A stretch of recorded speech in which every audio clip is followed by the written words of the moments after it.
You're watching Breaking Barriers with your host Alia. आप सबको अपने प्रोग्राम में वेलकम और हम अपने प्रोग्राम में आज वेलकम कर रहे हैं संजय दीक्षित जी को। सब जानते हैं बहुत अच्छे तरीके से संजय जी।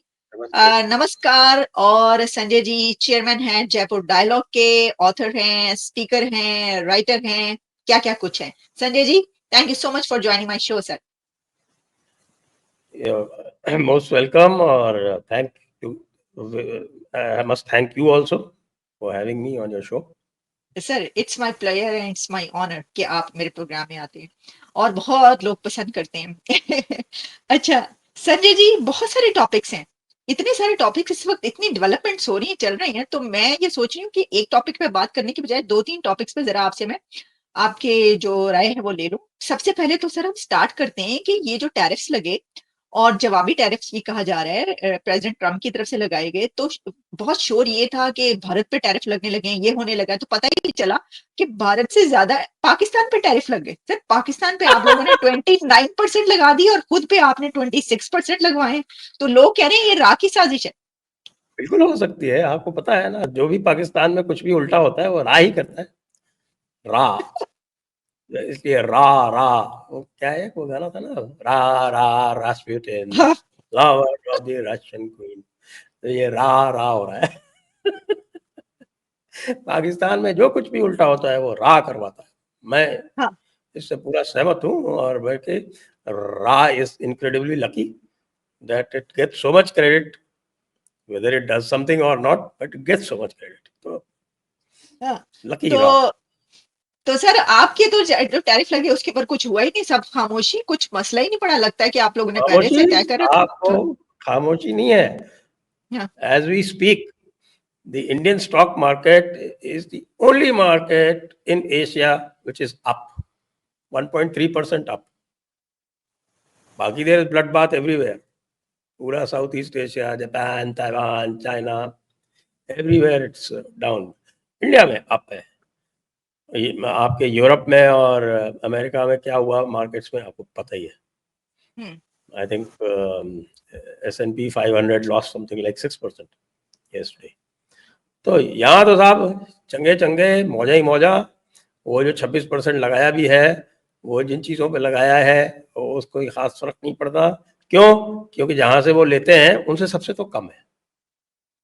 भाई भाई, यूरोप 30% लग रहा है, EU पे 30% है, तो हमारा उनसे कंपटीशन किस में है? ऑटो मार्केट में है। तो ऑटो मार्केट में हम तो 26 पे ही है ना, वो 30 पे है, और वैसे भी वो हाई प्राइस है, हमारा तो प्राइस वैसे भी कम। तो no no impact. Pharma is exempted, और इंडिया का जो लगभग I think about $78 billion export to US, उसका मेजर चंक फार्मा है। और वो और एग्जेप्टेड है। वो एग्जेम्प्टेड है। अच्छा, और बताएं आपको 50% इज सर्विसेज, वो एग्जेम्प्टेड है। तो 50% वो एग्जेम्प्ट हो गया, तो बाकी बचा उसमें से 20% ये एग्जेम्प्ट हो गया, बचा तो बचा क्या फिर 30%। साथ में जो हमारे कंपटीटर्स हैं, मतलब जो एशियन कंपटीटर्स हैं, उनको देख लीजिए आप। ताइवान 30%, चाइना वियतनाम पे सर, चाइना पे 46%। 36%, सबसे ज्यादा तो ना चाइना ना पे ना, उन्होंने कर दिया।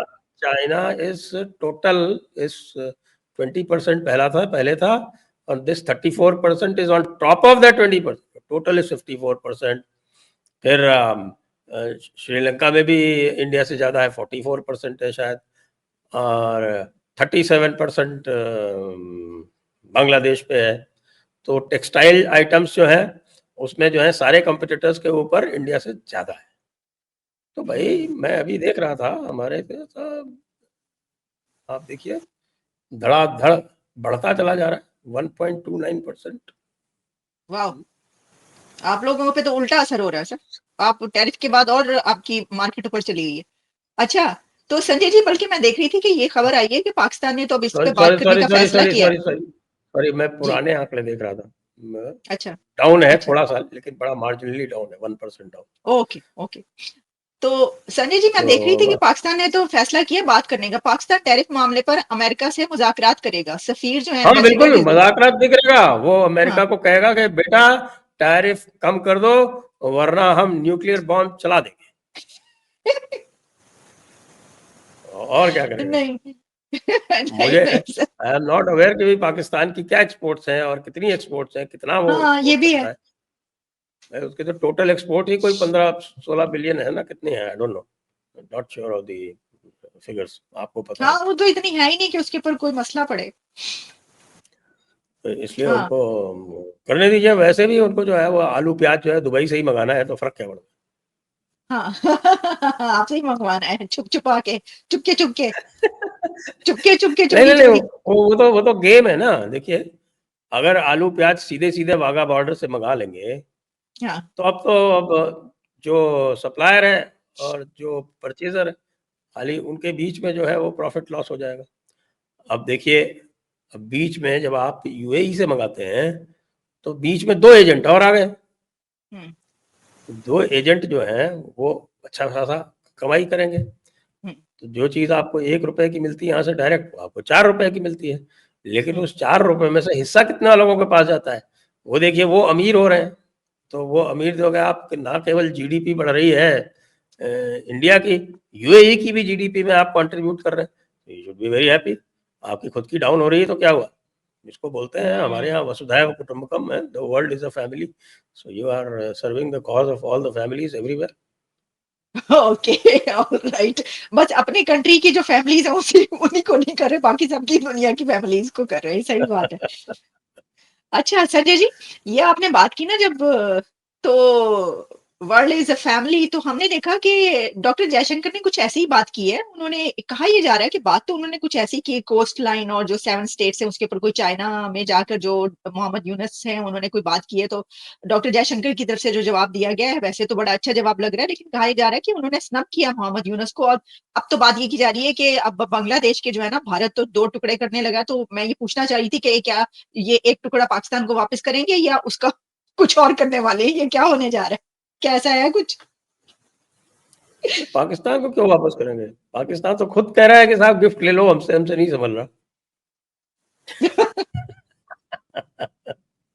आप देखो अच्छा। आपके पीओके वाले जो है वो क्या कह रहे हैं। वो कह रहे हैं साहब हमें नहीं रहना पाकिस्तान के साथ, और हम कह रहे हैं अभी अभी वहीं रहो, अभी वहीं रहो। Wait wait wait, wait a little, देखेंगे बाद में, अभी हम बांग्लादेश से निपट रहे हैं। Actually Yunus was, I should say, he made a diplomatic blunder. कहीं भी जाके सेकंड कंट्री में, थर्ड कंट्री के बारे में इस तरह की बेवकूफ़ी का बयान नहीं दिया जाता। मैं कहूँगा to Pakistan credit, even Pakistan ने इस तरह का बयान कभी नहीं दिया जैसा इस ये हमारे यूनुस मियाँ ने दे दिया। और not only that, he claimed कि Bangladesh is the guardian of bay of Bengal. अरे भाई, वो गार्जियन के पहुंचने के पहले 7,500 coast line kilometre coast line India की क्रॉस करके तब उस सो कॉल्ड गार्जियन के पास पहुंचते हैं। Please look at the map. नीचे से लेके ऊपर तक जाना पड़ता है, तब जाके आप बांग्लादेश पहुंचते हैं। एक तरफ म्यांमार की कोस्ट लाइन है और दूसरी तरफ इंडिया की कोस्ट लाइन है। हम्म बांग्लादेश तो बिल्कुल ऊपर बैठा हुआ है। आप जब 71 का वॉर हुआ था, तो इंडिया ने तो कितना टाइम लगा था, उसको ब्लॉकेड कर दिया था। Chittagong port was blocked, blockaded, and all supplies they cease, सारी सप्लाईज बंद हो गई। ओवर फ्लाइट पहले से ही बंद थी।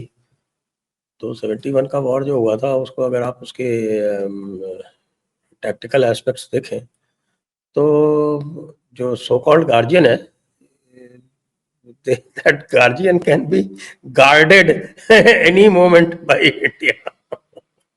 तो वही बता रहे थे उन्होंने, हल्के हल्के से इशारों इशारों में ये बताया कि भाई याद कर लो पुरानी बातें, कि तुम जो जिसको अपने आप को गार्जियन बोल रहे हो बे ऑफ बंगाल का, वो गार्जियन शिप पहुंचेगा तुम्हारे चटगांव पोर्ट तक, तब तक पूरी ये कोस्ट लाइन पार करनी पड़ेगी 7,500 किलोमीटर की। समझ लो थोड़ा सा। ओके। तो उन्होंने पोले पोले जो है वो उनको सही लगा दिए। तो क्या ये बिल्कुल। चाइना के कहने पे और वो कह रहे जो हैं? दूसरी तरफ से बोले ना, आई डोंट थिंक चाइना भी इतना बेवकूफ नहीं है। कोई बेवकूफ मिल जाए तो फिर उसका आप फायदा उठा लो। फायदा उठाते हैं।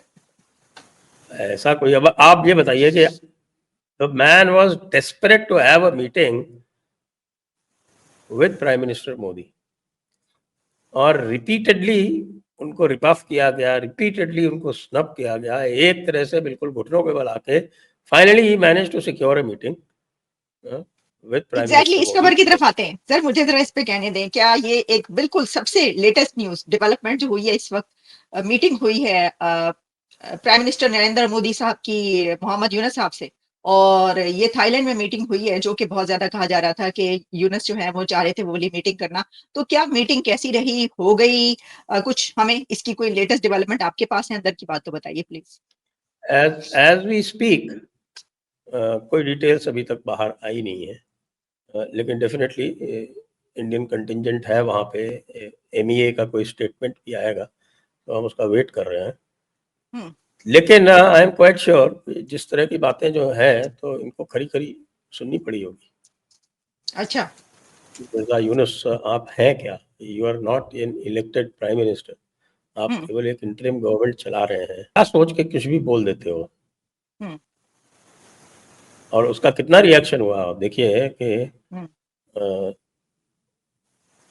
One elected chief minister, Assam के चीफ मिनिस्टर ने ही called for division of Bangladesh as a reaction. और एक और त्रिपुरा के एक बहुत इन्फ्लुएंशियल लेजिस्लेटर हैं और एक्स रूलर ऑफ त्रिपुरा, उस फैमिली से हैं, Pradyot Deb Barman, he also called for takeover of that Chittagong reason.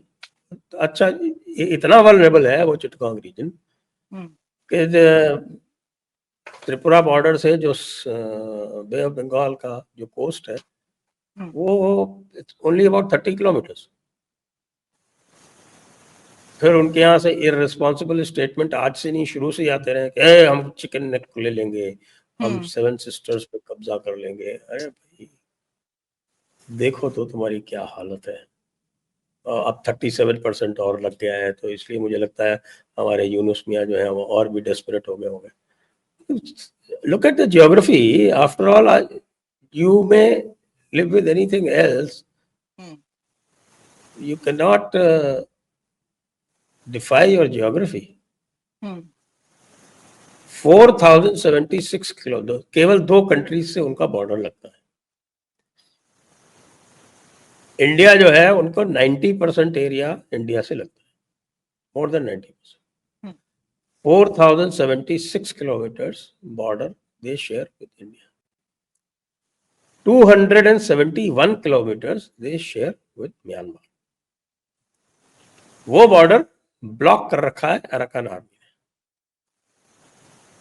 तो उनका म्यांमार से कोई ओवरलैंड ट्रेडिंग नहीं हो सकता। अराकान आर्मी ने वो पूरा एरिया अराकान आर्मी के पास है, वो ब्लॉक्ड है। आपको केवल और केवल इंडिया से ही आप ओवरलैंड ट्रेड कर सकते हैं, और बहुत अच्छी हो रही थी हसीना के टाइम पे। कम से कम 4-5 जो थे वो आपके रेल रूट खुले हुए थे जहाँ से पूरी ट्रेड हो रही थी। आपके जलपाईगुड़ी की तरफ से, आपके ये दिनाजपुर की तरफ से, जसोर का तेना पुल उनका जो है वो बीना पुल वो खुला हुआ था, इधर आप ढाका वाला खुला हुआ था, उधर से त्रिपुरा खुला हुआ था। तो 5 तो बड़े बड़े ओवरलैंड ट्रांजिट पॉइंट्स थे, बड़े बड़े, छोटे छोटे तो कई और सारे थे, मेघालय वगैरह से, इधर उधर से। तो आप इसी बेवकूफ़ी करके कैसे क्या कर सकते हैं? You are short on electricity, आपकी टेक्सटाइल इंडस्ट्री जो आपके एक्सपोर्ट अर्निंग करती थी, फॉरेन एक्सचेंज अर्न करती थी, वो लगभग बंद हो गई। तो इकोनॉमी डाउन, आर्मी में आपस में झगड़े हो रहे हैं, जो इनके सो कॉल्ड स्टूडेंट्स थे वो आपस में झगड़ रहे हैं, law and order has collapsed,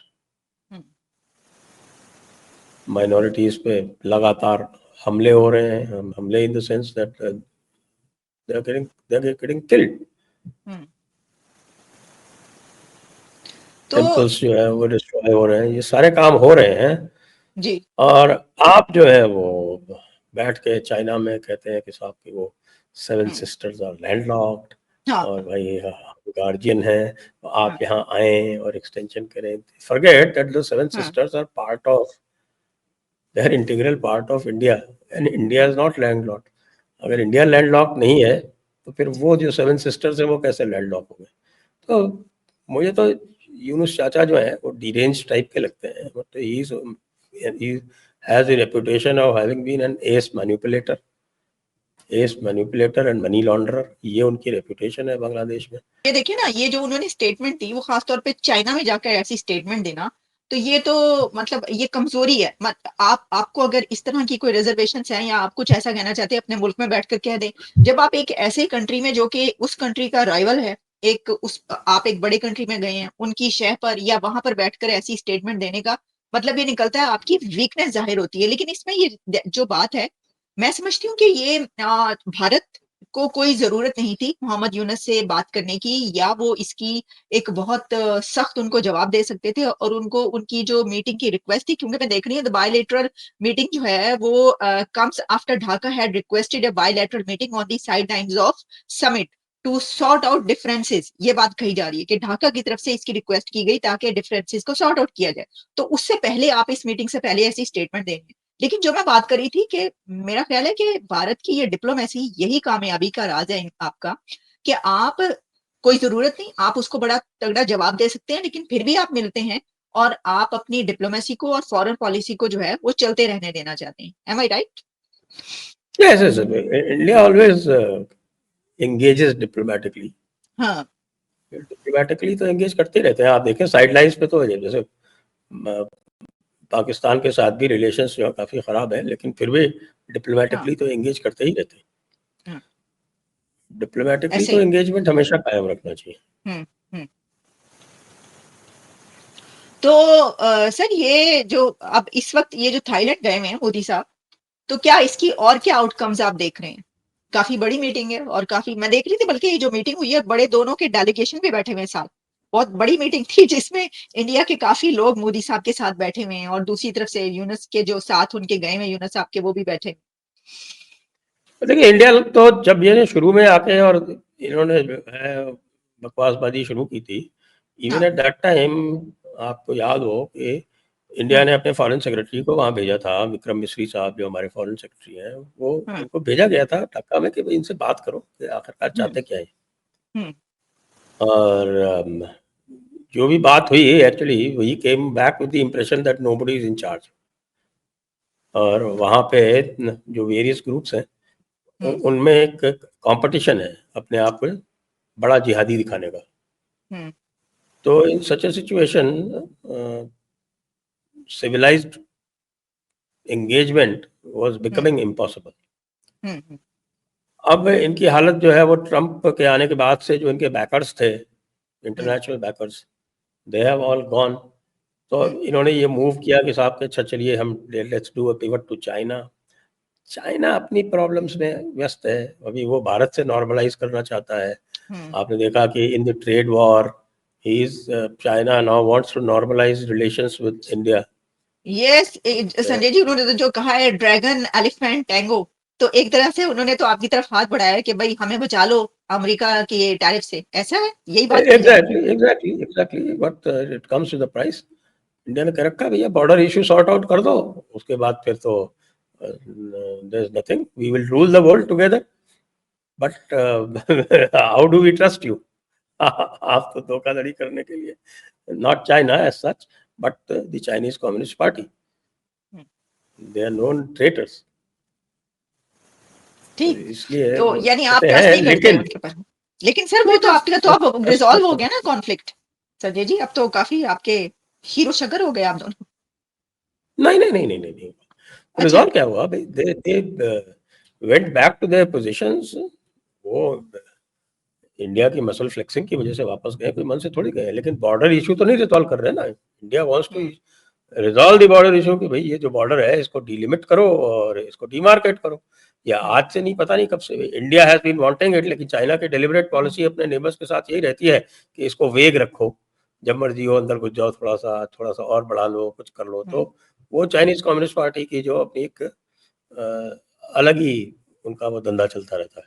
ठीक है। तो इंडिया कहना ऐसे नहीं चलेगा, आपको ये रिजॉल्व करना पड़ेगा। आप ये देखिए रिजॉल्व करने के बाद में China has been wanting for a very long time and access to Chittagong port, और वो चिटगांग पोर्ट की एक्सेस जो है वो इंडिया के थ्रू ही मिल सकती है। लेकिन ये इनकी जो रिक्वेस्ट है ये कम से कम 15 साल पुरानी है। 15 साल पुरानी का मतलब मोदी जी के पहले से है ये। But even the older government दे सके नहीं भाई, बॉर्डर इशू रिजॉल्व करो, उसके बाद तो सब जो आप कह रहे हैं ना हनी शुगर जो है सारा का सारा, तो वो जो घी और शहद जो है वो तभी होगा जब बॉर्डर इशू चाइना रिजॉल्व करेगा। वो चाइनीज कम्युनिस्ट पार्टी की पॉलिसी है कि नहीं करना है, तो नहीं करना है तो वो जो whatever engagement happens will always be with a pinch of salt. Okay. तो मैं आपसे ना ये बस एक इस पे हमेशा मेरे ज़हन में भी ये सवाल है और लोगों के उसमें भी ज़ाहिर है कि ये एक बात जो जियो पॉलिटिक्स चलती है उसके अंदर बात ये कही जाती है, ये सवाल एक उठता है कि ये जो सारी सिचुएशन दुनिया की बन रही है उसमें अब जो इंडिया है उसका तो बड़े क्लोज पार्टनरशिप अमेरिका के साथ हो चुकी है। तो अब लोग अक्सर कहते हैं कि क्या जो इंडिया है वो अ, अमेरिका के साथ रहेगा, रशिया के साथ रहेगा या कहीं चाइना के साथ जो है वो रिलेशंस अच्छे कर सकता है या नहीं कर सकता? इसका कोई सही जवाब आपके पास भी मेरा ख्याल है नहीं होगा या है? तो हम सबके साथ हैं। अच्छा। वसुधैव कुटुंबकम, world is a family. Okay. The best policy. हाँ, सही सही, ठीक है। आपकी तरक्की का राज ये है सर। हाँ। एक्सेप्ट पाकिस्तान। एक्सेप्ट पाकिस्तान, हाँ उसके साथ जो है वो तो ऑब्वियसली जब वो ही नहीं करना चाहते, ट्रेड का उन्होंने नहीं किया, वो नहीं कर तो फिर बाकी तो छोड़ देना, बाकी सब तो भाग के आपकी तरफ आते हैं। तो वो बस वो कहते हैं ना कि क्या कहें। खैर, अच्छा संजय जी, अब क्योंकि इस पे एक आखिरी मेरा टॉपिक है जो मैं इस पे आपसे से बात बहुत जरूर करना चाहूंगी, बहुत चल रहा है आजकल, मैंने उसके ऊपर टच ही नहीं किया क्योंकि मुझे आपके जो इनसाइड पॉलिटिक्स है उसका कुछ पता नहीं इतना ज्यादा होता, जो लोकल चल रहे होते हैं मामला। उसमें ये जो वक्फ बोर्ड है और ये जो वहां पे वो पसमानदा मुसलमान या जो भी है उनका जो मामला है, सर ये क्या है? क्या इस विषय पे थोड़ा सा अगर आप रोशनी डालें कि ये क्या लेटेस्ट डेवलपमेंट इसकी क्या है? पाकिस्तान में कोई वक्फ बोर्ड है क्या? पाकिस्तान में है नहीं है? था तो सही, मुझे ये नहीं पता कि अब है या नहीं है। मिनिस्ट्री है औकाफ की। हाँ, औकाफ की मिनिस्ट्री है, exactly. There is no independent board as such की जिसके पास हाँ ये हाँ, पावर हो कि बोर्ड नहीं है। हाँ कहीं भी जाके हाँ कोई भी जमीन क्लेम कर ले और वो उसकी हो जाए। हाँ। इनके पास तो इतनी पावर दे रखी थी कि दे हैड द पावर कि भाई जो भी जमीन क्लेम कर रहे हैं, हम्म, तो उसके बाद जिसकी भी जमीन क्लेम की है, हाँ जिसकी भी जमीन क्लेम की है, हाँ। वो उसके ऊपर बर्डन ऑफ प्रूफ शिफ्ट हो जाता है कि वो प्रूव करे कि वो जमीन उसकी थी जो इन्होंने ले ली। अच्छा। यानी इनको कुछ नहीं हुआ है। तो इस तरह के ड्रैकोनियन प्रोविजंस जो थे वो डाल दिए थे अभी कुछ साल पहले जब इसका एक नया एक्ट आया था 1995 में। और the whole scheme was being operated through upper class Muslims. तो वो जो अपर क्लास मुस्लिम्स का स्ट्रैंगल होल्ड था वो तोड़ दिया है। वो तोड़ के और इसको अकाउंटेबल बना दिया है, जिसकी चाहते जमीन रख लेते थे। 2013 के बाद तो जो है वो नॉन मुस्लिम्स की भी जमीनों पर कब्जे करने शुरू कर दिए। न केवल नॉन, और एक वक्फ बाय यूजर का कॉन्सेप्ट लिया है विच doesn't exist in Islamic law also. इसीलिए मैं कहता हूँ ना कि इस तरह का मुस्लिम फ्रेंडली एक्ट जो है वो पूरी दुनिया में कहीं नहीं, किसी इस्लामिक देश में नहीं। तो वो दैट हैज बीन अनडन। तो जो लोग अफेक्टेड हैं वो चिल्लाएंगे नेचुरली। बट आई बिलीव कि जो लोअर क्लास के मुस्लिम्स हैं, पसमानदा जिनको बोलते हैं, तो आप जानते होंगे ना, अशराफ, अजलाफ, अर्जाल। तो जो इतने अजलाफ मुश्किल। और अर्जाल है, अजलाफ और अर्जाल जो है वो दे हैड एब्सोल्युटली नो से in the functioning of the Waqf board. अच्छा उनको बेनिफिट मिलनी चाहिए थी इससे कि भैया इतने आपके पास जमीनें हैं, something like 39 lakh acres. To put it in perspective, 39 lakh acres जो है is about 15,800 square kilometers, and 15,800 square kilometers is 7 times the union territory of Delhi.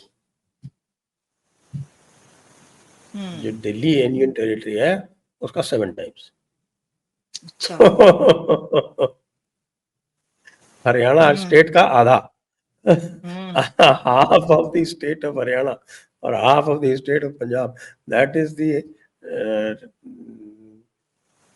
amount of land they claimed कि हमारे पास है। आया उसका किसी का रिकॉर्ड कुछ नहीं कह रहे कि साहब 85% जमीन का रिकॉर्ड नहीं है। तो पूरी की पूरी धांधली चला रखी थी। और हमारा जो अशराफ भाई है जिसने पाकिस्तान बनाया, पाकिस्तान तो अशराफ का क्रिएशन है ना, तो वो एक और पाकिस्तान बना के बैठा हुआ है इंडिया में।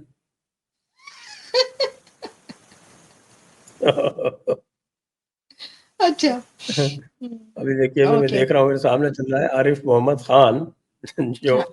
एक बड़े नेशनलिस्ट मुस्लिम है अच्छा। और बड़े प्रोग्रेसिव है, और he has great erudition, बहुत ही जहीन इंसान है। तो उनका स्टेटमेंट आया कि साहब आरिफ मोहम्मद खान ने वक्फ बोर्ड को दुखी मन से धांधली बोर्ड बताया। कहा कि मैं वक्फ बोर्ड का हिस्सा रहा हूं, किसी मुस्लिम विधवा की मदद तक नहीं हुई, पैसा जाता कहाँ है? वक्फ के पास सबसे ज्यादा संपत्ति है और किसी गरीब मुस्लिम को इससे फायदा नहीं। तो फायदा वहां पर किसको भी। होता है साहब? ओएससी ने 3,000 एकड़ जमीन कब्जे कर रखी है वक्फ की। ओवैसी ने? अच्छा। OSC okay. और धंधा चला रखा था पूरा, क्योंकि इनके पास एक सेक्शन 40 था जिसमें they could claim any land, कोई भी फिक्टिशियस सर्वे बना के और क्लेम कर लो ये लैंड हमारी हुई, हमने रजिस्टर में लिख ली। अब जिसकी भी जमीन है वो जाए और लड़ता रहे। तो तो ये जो इससे इससे जो हो रहा था, हाँ, जो सारी धांधली हो रही थी, तो became a tool for blackmail. जबरदस्त ब्लैकमेल हो रहा है। अच्छा साहब जमीनें कब्जा कब्जा के किसको होटल्स को दे रखी हैं, रिजॉर्ट बना रखे हैं, और पता नहीं क्या क्या कर रखा है, जो बनाने के लिए है कि भाई और क्या आपने स्कूल्स बनाए, क्या आपने हॉस्पिटल बनाए, क्या आपने ऑर्फनेजेस बनाई, क्या आपने वीडियो सेंटर्स बनाए? नहीं, नथिंग, नथिंग। इसका पैरेलल एग्जांपल देखिए, जो तिरुपति देवस्थानम बोर्ड है, तिरुपति टेम्पल है, तो तिरुपति टेम्पल का उसका अलग एक्ट बना हुआ, क्योंकि that is only for the administration of the temple, one temple. उनके कोई 7-8 तो हॉस्पिटल चलते हैं, पता नहीं कितने कॉलेजेस चलते हैं, पता नहीं कितनी वेलफेयर एक्टिविटीज चलती हैं, नो एंड। एक टेम्पल इतना कर रहा है, लेकिन यहाँ पूरा वक्फ बोर्ड जो है 15,800 स्क्वायर किलोमीटर जमीन में बैठा हुआ है, और उसका रेंट कहते हैं कि साहब की पहले 150 करोड़ आता था, अब वो घट के 15 करोड़ हो गया। ये जो तो है ना, धांधली ये बोर्ड हाँ, so they are धांधली, correcting that करप्शन, धांधली। धांधली, करप्शन, बेईमानी, ये खून में पता नहीं रच बस गई है ना। आप देखिए, मतलब कहीं पर भी पूरी दुनिया में इतनी धांधली, इतनी करप्शन, कम से कम मुसलमानों को थोड़ा सा जो है ना अपने उसके ऊपर सोचना चाहिए। आपने ये कहा कि एक टेम्पल जो है वो उनसे कहीं ज्यादा लोगों की मदद कर रहा है, और आप इतना ज्यादा, आपके पास सब कुछ है और आप तब भी लोगों की मदद नहीं कर पाए।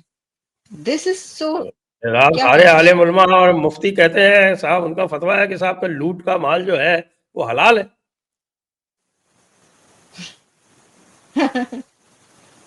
कि टीचिंग्स होगी तो फिर तो सबको सब लगेंगे ना कि हाँ साहब लूट का माल हलाल है। खासतौर से काफिर का माल तो बिल्कुल ही हलाल है, लूट सके तो लूट।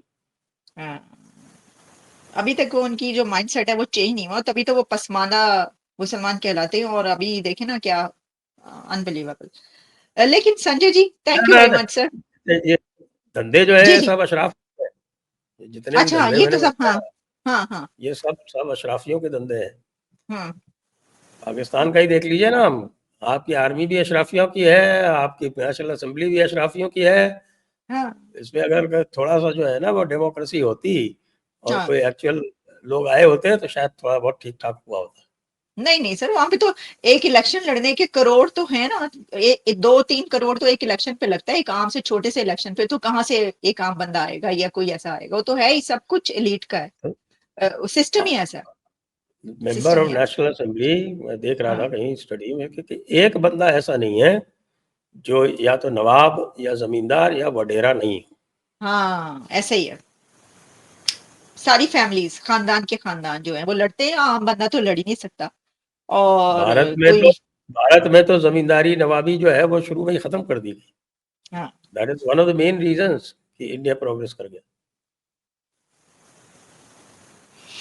सही बात है। और यहाँ पर देखिए सर, अमेरिका में आप जब प्रेसिडेंट का इलेक्शन भी हो रहा होता है तो डोनेशंस मांगते हैं, डोनेशंस के ऊपर कैंपेन चलती है, जो एक एक पाई का हिसाब होता है, और आपका उसमें जरा से भी कुछ हो तो आपका वो पकड़ लेते हैं और कहते हैं कि ये कहाँ है, बताया जाए। और डोनेशंस मांगने के लिए उनको जगह जगह जो मेयर्स हैं, जो कंटेस्टेंट्स हैं, उनको हर कम्युनिटी पे, हर काउंटी में जाना पड़ता है और कहना पड़ता है कि भाई आपको ये करें गैदरिंग, और उसके ऊपर हम आए किसी भी उसको बना के, ताकि हमें डोनेशन मिले और हम अपनी कैंपेन चलाएं। यहाँ पर भी ये है। तो लेकिन आप देखें कि वहां पर किस तरीके से क्या किया जाता है। तो Sanjay ji, thank you very much once again. आपने बड़े अच्छे तरीके से, बहुत हमने काफी टॉपिक्स जो हैं कवर कर लिए, लेटेस्ट भी डेवलपमेंट्स जो हो रही हैं वो भी, और अभी जो मामला चल रहे थे वो भी। Thank you so much once again, दोबारा भी आपसे बात होगी सर, धन्यवाद। Thank you. Thank you. Thanks a lot.